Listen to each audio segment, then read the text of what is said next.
contato com outros expatriados, expatriadas brasileiras em outros países. Parece uma questão supérflua, mas não costuma ser, não.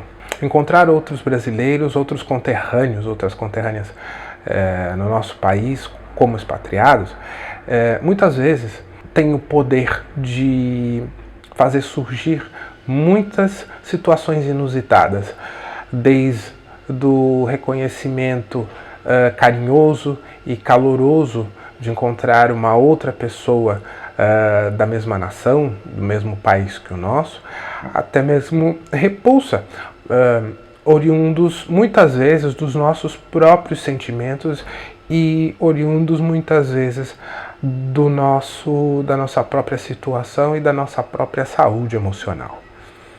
Vamos falar um pouquinho disso.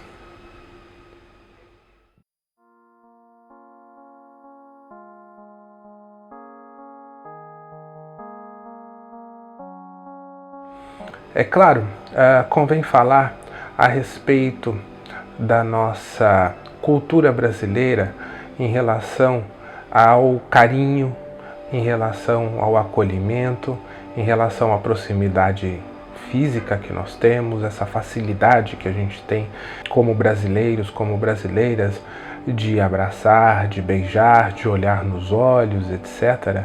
Mas também o emocional do brasileiro, da brasileira pode ser mexido e pode trazer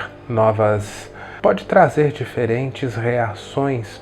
Sobretudo, tem a ver muito com a nossa cultura dentro do que diz respeito à nossa ética e à nossa moral, a cultura brasileira. Não especificamente as pessoas. As pessoas eu entendo que podem ter a sua ética, a moral de um jeito ou de outro, mas eu quero falar aqui a respeito da cultura, do nosso espectro cultural, aonde sim existem questões de ordem ética, questões de ordem moral que podem levar a reações calorosas ou reações de repulsa quando se encontra um outro brasileiro, uma outra brasileira em um outro país. Quero aqui falar não a respeito do exterior, ou seja, da outra pessoa, não.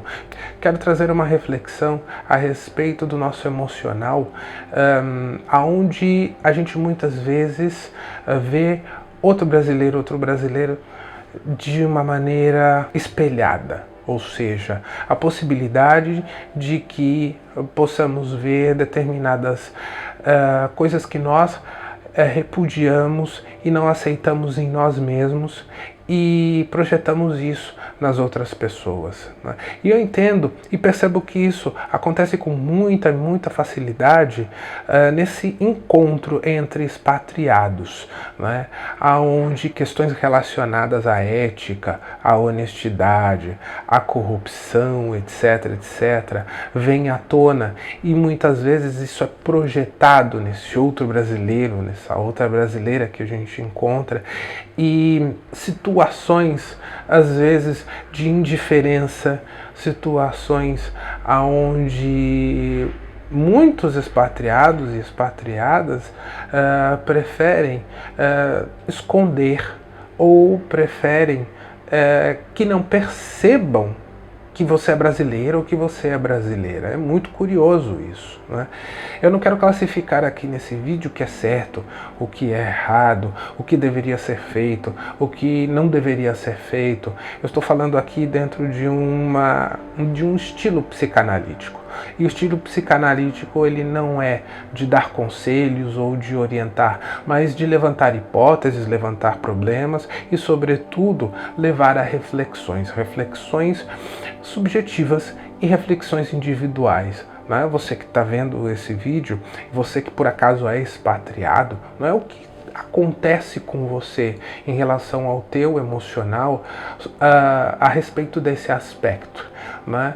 A respeito desde a tendência de brasileiros se reunirem em comunidades, em grupos, às vezes no sentido de compartilhar e reviver os próprios costumes, a respeito de datas comemorativas, cerimônias, comida, etc. Ou seja, de ter fora do seu país, né, coisas a respeito da cultura, a respeito dos costumes brasileiros, né, ao fato de essa reunião de brasileiros em outros países, né, ocasionar uma espécie de bolha, aonde essa comunidade ela se vê isolada da cultura do país, né, do expatriado, a ponto de fazer com que essas pessoas não vejam a necessidade, inclusive, de aprender o idioma nativo desse país ou de se relacionar com as pessoas desse país, né? Desde um espectro de compartilhar coisas do país ao isolamento e a uma pseudo-proteção, vamos dizer assim, né, em relação à difícil tarefa de se integrar e de interagir com a cultura do outro país, né? Como é para você? Como você lida com o contato com outros expatriados, outras expatriadas no país onde você vive? É tranquilo? Você faz parte de alguma comunidade? E se faz, como é? Compartilhe com a gente a sua experiência, compartilhe conosco esse momento tão peculiar que só quem sai do Brasil para viver em outro país passa e emocionalmente mexe muito com a gente. Esse vídeo ele não está sendo monetizado, então o like ele não é necessário, ele não é relevante, mas a sua experiência, o seu comentário sim, né? Muito obrigado e até o próximo vídeo.